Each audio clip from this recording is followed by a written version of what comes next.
I find faces are quite tricky. You're sitting at your desk. It's almost 4 o'clock. And to get a reasonable appearance out of it, rather than something that looks flat or whatever, you need to be a lot more particular.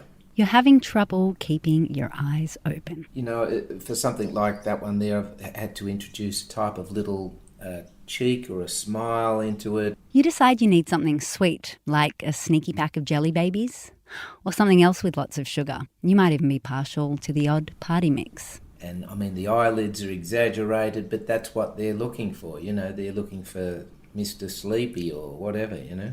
But when was the last time you actually stopped before you scoffed and really looked at that lolly? You have to think of the tube and how it's going to feel. That's going to be a little bit thin on the foot end there, and so you would be trying to avoid that, even though the customer possibly doesn't realise it. I do.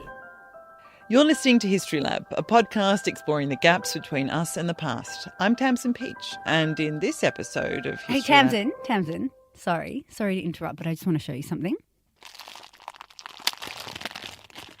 What is it? Just take a look at this little guy. Oh. Now, what I want you to do is describe it. Okay, well, it's a green jelly person, which has a quite pointed sort of set of legs. He's kind of clutching a very fat belly, and I can see he's got an innie as a belly button and a really sort of cheeky kind of smile. I don't know why I call him a him, but he does have a tuft of hair at the top and no sort of side follicles really at all. Pretty impressive, right? And since I met the man who made it, I don't think I'll ever look at a gummy lolly in the same way again. It's kind of like my eyes have been opened. I now see the godlike creators, not just of jelly babies like this little guy, but of the entire family of confectionery shapes. That is our producer, Olivia Rosenman, and this is History Lab. Today, you'll start to see the world around you in a new way too. We're going to go searching for the unique original forms of which all our mass-produced stuff, everything we consume, is really just a shadow. And we'll learn why, even though we've never consumed more, the men behind it all, the patternmakers, why they're becoming a thing of the past. Can we get back to the jelly baby? Because I want to tell you about the guy who made it. Paul Kay. He's a second-generation pattern maker. Pattern as in, you know, people who invent stuff? No, pattern. Pattern. But not a pattern like you'd use to knit or sew a piece of clothing. That's a different kind of pattern. It's a model made at the very beginning of a production process. A model that creates a mould that is used over and over again to make so much of the stuff that's around us. So the maker makes the model, makes the mould, makes the stuff. That's right. And Tamson, if I hadn't stopped you from scoffing that jelly baby, do you think you would have noticed that perfectly placed tuft of hair or that cheeky grin? Probably not. When was the last time you ate a jelly snake? Yesterday. Did you notice those intricate epidermal scales? No, I was much more focused on the sugar hit. That's right. But the truth is that even though most people probably don't notice them, each one of those elaborate details is there because someone like Paul Kay has painstakingly carved each one by hand. This machine runs relatively quietly.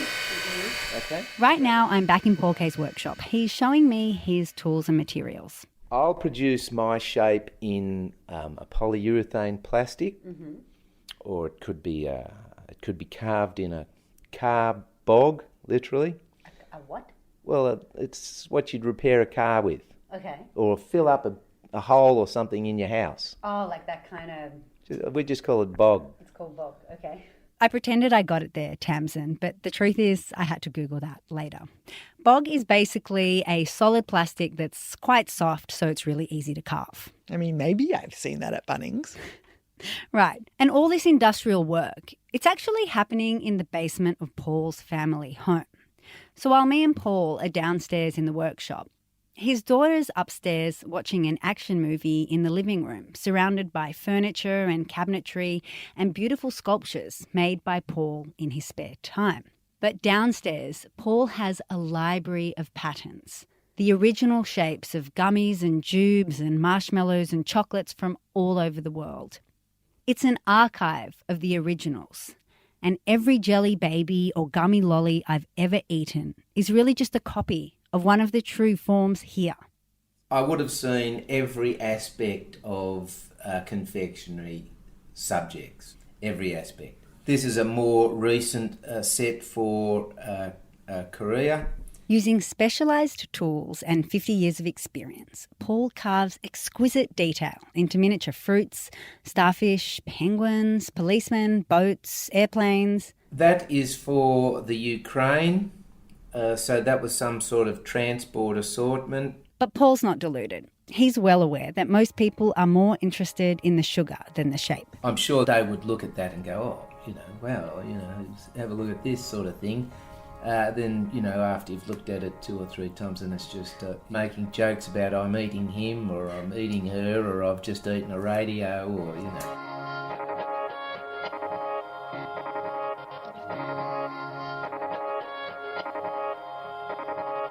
The more pattern makers I visited, the more I started to see how almost everything around us has an original form and an original maker. Even the salad bowls, all the salad bowls and strawberry punnets that you buy in Woolworths, etc. That's Debbie Tyrrell. She and her husband Greg have run a pattern-making business in Sydney's northern beaches for 30 years.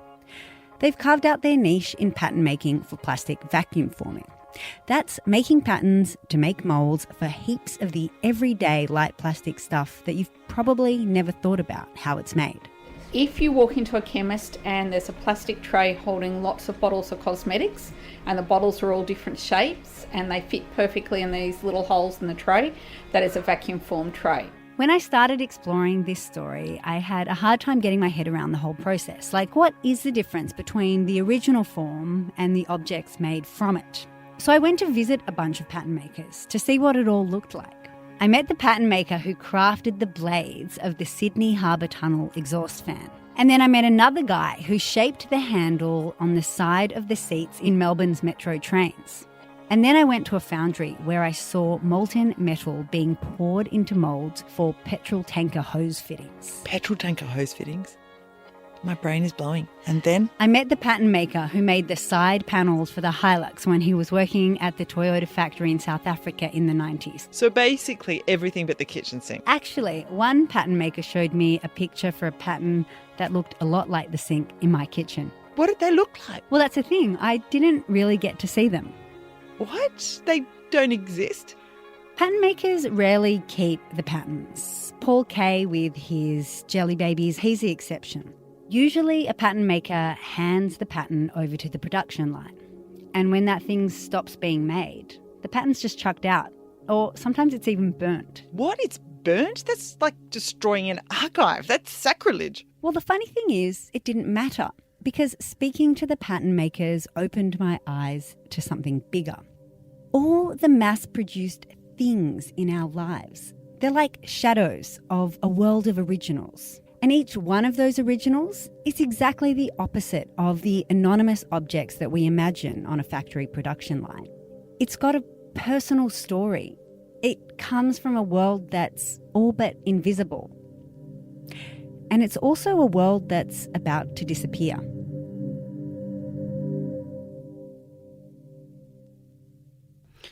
Well, pattern making as a distinct trade has a 19th century beginning. This is Jessie Adams-Stein. She's a design historian at UTS, and she's been doing some oral histories with many of the pattern makers I've been speaking to. In trying to understand what pattern making means to us today, she's had to go back to where it all started. In order to understand how pattern making came about, you kind of have to understand the history of metal casting. She means melting metal to make stuff out of, right? Right, and you can trace metal casting way back to Mesopotamia in around 3300 BCE. I didn't know we were doing an ancient history podcast. Pattern makers and other people that work in the casting industry love making a lot of noise about how they work in an ancient trade. How do we know this? Well, one of the oldest mummies, if not the oldest preserved mummy, called Otzi, was found in northern Italy. And he apparently was buried or died with a cast copper axe. And then from about 645 BCE in China, you start getting sand casting. And sand casting is still the way a lot of metal is cast. So it's a very, very old technique. And to make objects out of melted metal, you need a mould.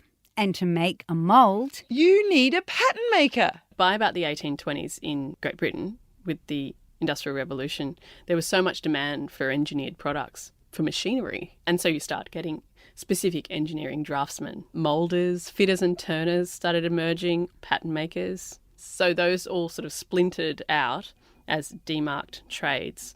And there's, great debates between these trades over their demarked zones of what was their specialisation, what was their skill that they were in charge of that no one else could touch. The fine finish of the patterns is evidence of the craftsmanship that has gone to their design and construction.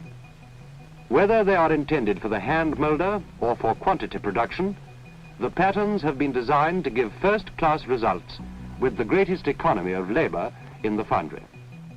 It sounds like pattern making is a really unusual combination of art and science. right, and pattern makers are a pretty modest bunch. So it took me a while to understand just how impressive their skills really are.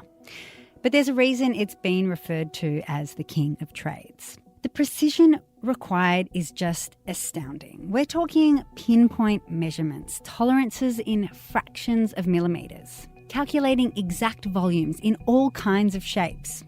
Remember Paul Kay, the Jelly Baby Man? Yeah. So not only did he have to create those cute, tiny shapes, but he had to produce the shape so that the final tube would weigh in at precisely what the manufacturer ordered, to the milligram. To the milligram, pattern makers must have to have a really good understanding of the materials that they're working with. Yeah, so not only do they have to have a deep understanding of wood and the other materials that the patterns are made from, but they also have to understand the properties of the material that the final object will be made out of. Like, say for objects that will be made out of metal, they need to take into account that metal shrinks as it cools.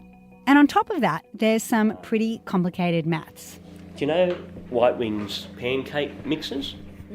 This is Peter Phipps. He's a third-generation pattern maker. Yeah, you shake it and stuff. Well, they're still on the shelf. And where you put your handle, it has like 3 finger grips in the handle, right? You obviously like pancakes. I don't think I've shaken a bottle of White Wing's pancake mix for over 15 years, but as soon as he said it, I was filled with really warm memories of those super sweet and slightly artificially fluffy pancakes. As he was describing that handle, I could feel my fingers sitting in those 3 perfect grooves.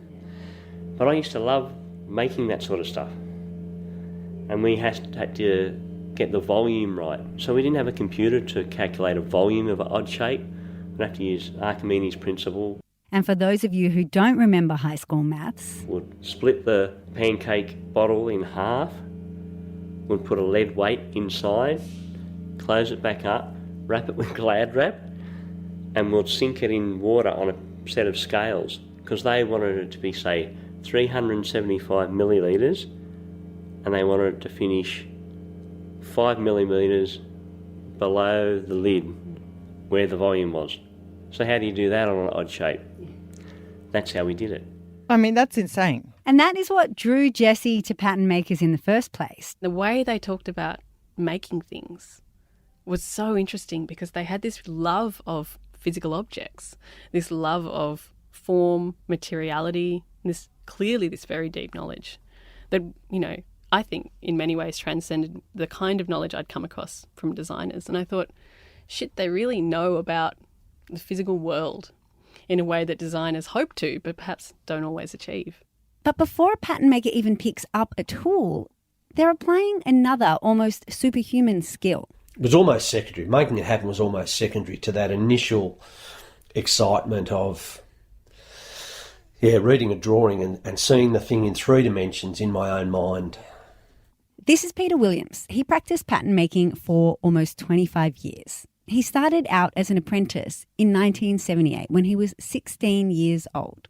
And I can remember it as an apprentice, you know. The most exciting thing was going up to Dave's office, the manager's office, tapping on the door and saying, "Dave, I need a job. Right, what do you got for me next? And Dave would go to the plan file and take out the next job, and we'd roll that drawing out onto the bench, and I'd look at it and go, yep, righto, yep.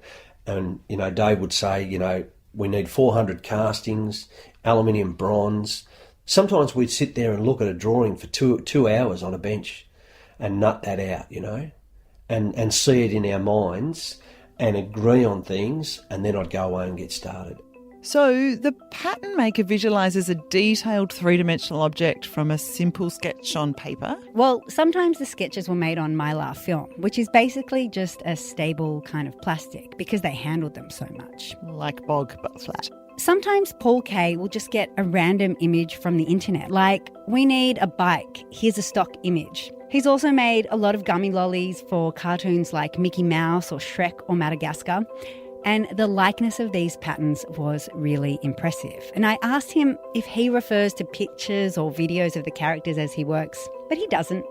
I just start carving away, and I'm just using my own skill and my own ability in visualising where I want to end up at. Not everyone can be a pattern maker, old men on porches tell me. You have to see things no one else sees. This is a line from a collection of poems called The Pattern Maker's Daughter. Well, my name is Sandy Gertz, and I hail from Western Pennsylvania. And Johnstown, where I am from, is filled with steel mills and filled with the immigrants that came at the turn of the century to work the steel mills. And my grandfather came from Germany as an immigrant to work in the steel mills. And then my father went into the steel mills and eventually over quite a few years became a pattern maker. Sandy's poetry was inspired by a deep admiration for her father's work and a realization that came to her only later in life. When I was a little girl, I really didn't know much at all about what he did, except I knew that it involved math and I knew that it involved blueprints and things. But I always would notice that my father would draw. I would just find these little pieces of paper in different places in the house, and he'd do this elaborate sketch or drawing. And I'd say, "Oh, Dad, you drew this." And he never made a big deal of it. I guess I grew to call him a closet artist. I remember walking down the street in my hometown. I told some old men on a porch one day that my dad was a pattern maker, and they said, "Oh," and they just stopped and they said, "Well, not everyone can be a pattern maker." And they said, "You have to see things no one else sees." That's something Jessie's noticed too. They all have creative practices on the side, whether they make sculpture, a lot of them make sculpture, whether they make furniture, whether they make toys for the kids. But what they're doing isn't necessarily in the realm of what the art world would consider art. So there are those sorts of weird, interesting class tensions going on there. So I didn't really have this space when we built the house. Mm-hmm. It was just dirt under there and brick walls and the ceiling there. I didn't actually have a floor. I'm back with Paul K, standing at the entrance to the place his jelly babies are born. So I had to really get going and move, let's say, 50 years of accumulation from inside a factory. So why has Paul squished 2 generations of pattern making into the basement of his house? Work was getting slower and slower, so I just thought, well, I can't really afford to get out there and buy a factory or even lease one. So I took the plunge and we invested under the house.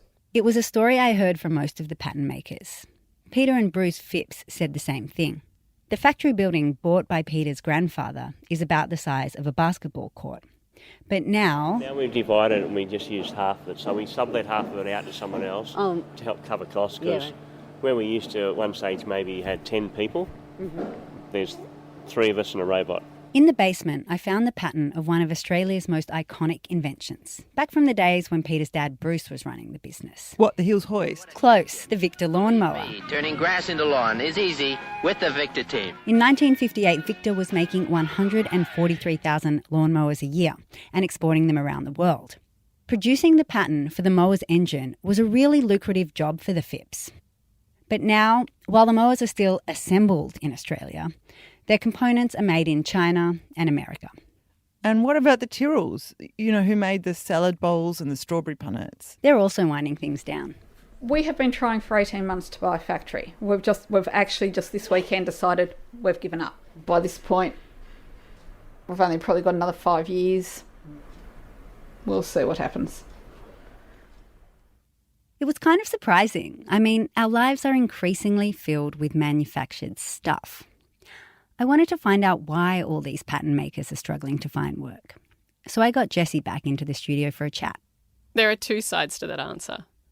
Technology and political economy. But it's complicated. Okay, well, let's start with political economy then. What do you mean by it? Well, basically that political decisions have economic effects, and that affects people's livelihoods. From the 1980s, Australia started opening up its global trade, so reducing tariffs. So suddenly Australia was competing against a lot of other countries, competing on the basis of wages and also environmental regulations, things like that. So it wasn't really a level playing field for Australian manufacturers. What does that mean on the ground for a manufacturing business? Well, first of all, it means that money is a massive issue. And so sometimes it results in a race to the bottom in terms of making things cheaper and cheaper. You just can't tell. It's all about cost in manufacturing. If someone can do something cheaper, which is acceptable, that's what they're going to go for. So much of manufacturing is cost-driven. So many of the discussions are just about how much is it going to cost to get it made, how much is it going to cost to get a prototype. You can see why they're trying to work within really, really tight constraints because their customer is saying it has to be done for this amount, otherwise I'm going somewhere else. Our cosmetic trays, for instance, before they went overseas, you had to be able to shake it without the bottle rattling, or if there was a mark on the forming, etc., it was a reject. Now they're happy to bring it in from China and they might scrap half of what they bring in, and that's just acceptable. So you can kind of think of Australian manufacturing as a damaged and fragile ecosystem. And within it, pattern makers, well, they're like a critically endangered species. Businesses were faced with actually three options. The first one was just close down. And a lot of them did. The second one was maybe you could offshore your operations if you had enough capital and the willingness to do that. The third option was to upgrade your technology. So bring in the CNC machines, for example. Valve bodies, manifolds, gear housings, regulators, pump components, fuel systems parts, motor bases, prototypes of all kinds. These are just a fraction of a vast array of parts being produced on this astounding, numerically controlled machining center.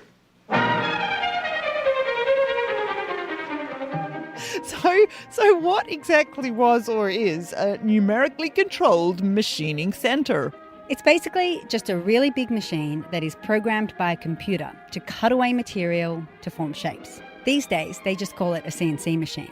There's a bit of debate about when you say the first numerically controlled machine came about. It's generally traced to the late 1940s, immediately post-war in the United States. It has long been the dream of the metalworking industry to mill, drill, bore, ream, and tap in one setup automatically on a single machine. By about the 60s and 70s in the United States, CNC machines were becoming much more widely taken up in all different industries. But like most things, it took them a while to get to Australia. In terms of the Australian context, you didn't see a wide rollout of CNC machines until the early 2000s.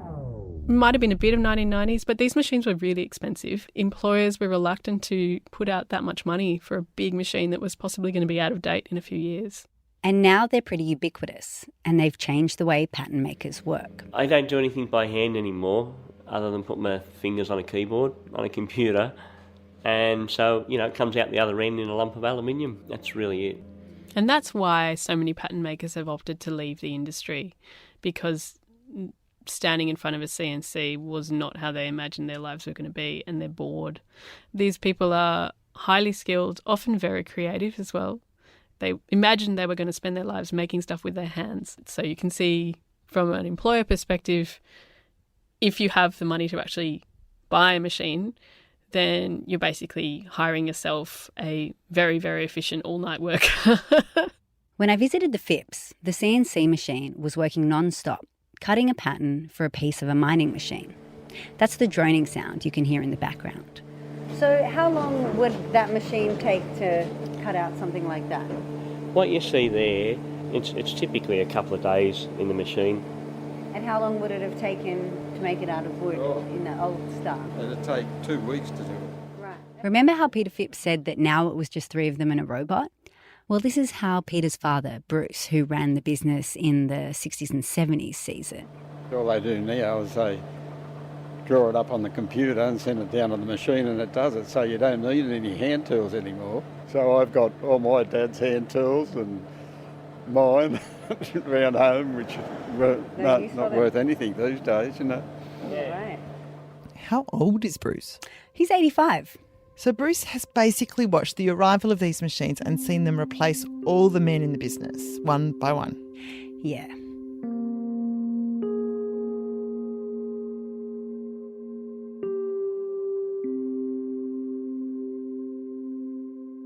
So let me get my head around this. These men who used to be the makers of everything either learn a new set of skills to operate the machines that are doing the work in which you were skilled, or retrain. Yeah, move on, get a new job, just do something else. But of course, it's just not that simple. And you're also right that they're mostly men. If I'm a pattern maker and I'm not making patterns, then what am I? And that hit me like a train. It hit me like a freight train. If I'm a pattern maker and I'm not making patterns, then what am I? And it was a really sobering thought. And that was when I thought, well, you're going to have to be something else, because pattern making is not going to be around. Get used to it. So what are you going to do? And I didn't have an answer. I did not have an immediate answer for that. For most of the guys I spoke to, I got the feeling that a significant part of their identity as a pattern maker was formed in their apprenticeship and their education at a technical college, or TAFE. There used to be pattern making courses in every state in Australia, and now there's only one left in Brisbane. And last year it had 7 apprentices enrolled. The challenge for us at that time, all of us fellas on the shop floor, was which way are you going to go individually? How are you going to feed yourself? How are you going to stay in work? But I do think there are issues of masculinity there too, that our society structures itself in such a way that men feel that they have to have a occupationally based definition of themselves. Yeah, that expectation's crap. But removing it's also going to come with a bunch of difficulties. If you look at, say, the United States and the kind of political anger that ultimately resulted in the election of Trump, you actually think, well, we really do have to understand these concerns and do a better job at dealing with it, rather than just dismissing these people as kind of part of the past and therefore, well, we've moved on. So understanding that anger and that disappointment has political ramifications made me go, okay, I do need to understand these people. Which brings us back to politics. In Australia, manufacturing for a long time had a reputation of being kind of a dirty industry, of hard work, and also a very working class, left-wing, union-based set of industries, which some sides of politics weren't so keen on and therefore didn't want to support. But does it matter if we don't manufacture much in Australia anymore? I mean, if it's cheaper and quicker to make stuff elsewhere, why not just import it? And does it matter if machines take over the work that humans used to do? I mean, aren't they more precise and more efficient? They certainly don't need sick leave. It is a fallacy that the decline of manufacturing is this inevitable fact that happens without our involvement. The decline of manufacturing is the result of policy and political manoeuvring. I'm not heavy into politics, but I feel like both the 2 main parties, they gave up on us. They leave it open for everything to come in from overseas. And okay, as a consumer, I can go and buy all these cheap things on the shelf. I don't want to fall back on knee-jerk, old nationalistic claims for kind of a nostalgic manufacturing past. I'm not suggesting that we should go back to the way things were, which were not necessarily very environmentally clean or particularly equitable in their employment of women, for example. But I do think there's great value in being a country that still is able to make things. One of the first reasons for that is simply just sustainability and resource use. It makes sense to value add to your resources rather than just being the world's mining pit. Makes a lot of sense for innovation and research and development. Manufacturing is one of the biggest contributors to research and development. I feel like we've all got to just push bits of paper around in a circle, and that's going to keep us afloat. I feel like you need all the different sectors of society to work. You need the farmers, you need the manufacturers, you need the insurance companies, you need the paper pushers, you need all of us to be doing things. And if you want to think about this in the context of the future of work, there are excellent kinds of jobs that can be created in manufacturing. Fantastic skilled jobs, not Uber driving, maybe something like engineering pattern making. I don't see that I'm ever going to be able to teach anybody else to become a pattern maker, because there's not going to be any point in that. You might have been talking to some of the last pattern makers in Australia. Yeah, that could be true. And I've been trying to understand what we'll lose when they're all gone.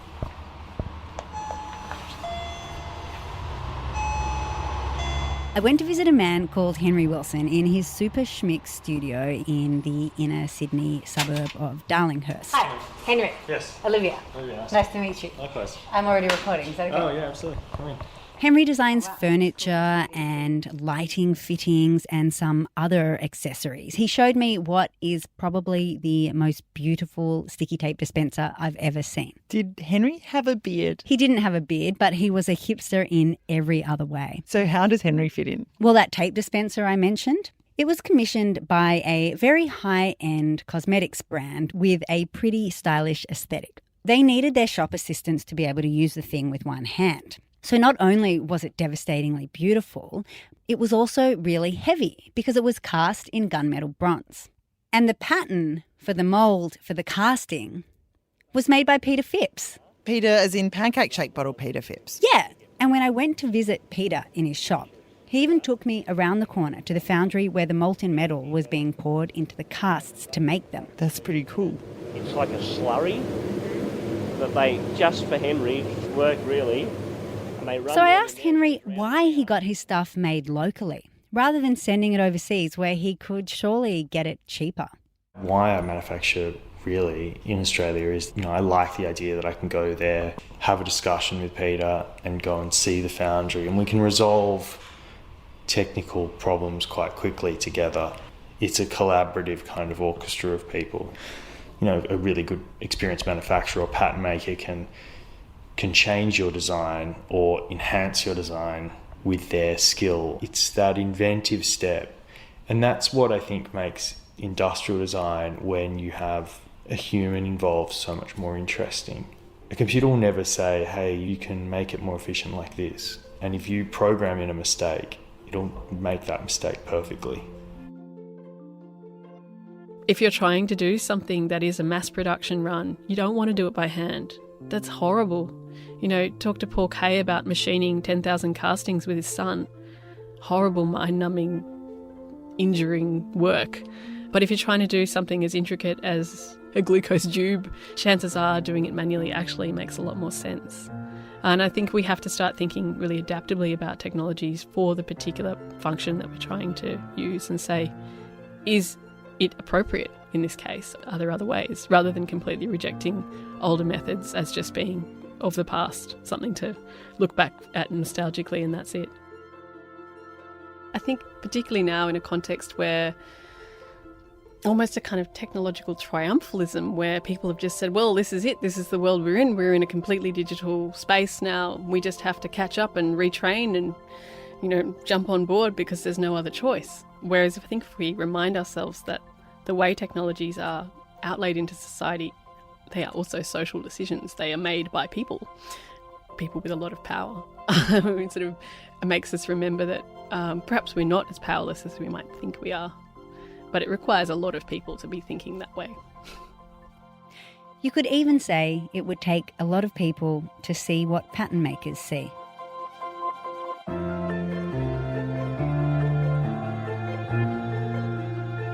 This is History Lab and I'm Tamson Pietsch. This episode was produced by the wonderful Olivia Rosenman. Thanks to our collaborating historian Jessie Adam-Stein and to the UTS Chancellor's Postdoctoral Fellowship Scheme. Tom Allinson was the executive producer and Ryan Pemberton did the sound design.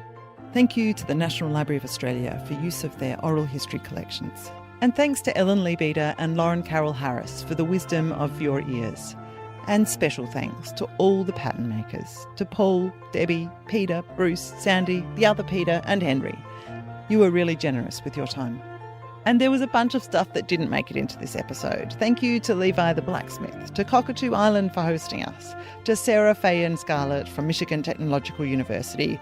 Your ideas found their way into the backstory. History Lab is an original series created by the Australian Centre for Public History at UTS in conjunction with 2SER 107.3. If you're a historian with a great idea for an episode, send us a pitch by heading to historylab.net. History Lab is made in the studios of 2SER that sit on the lands of the Gadigal people.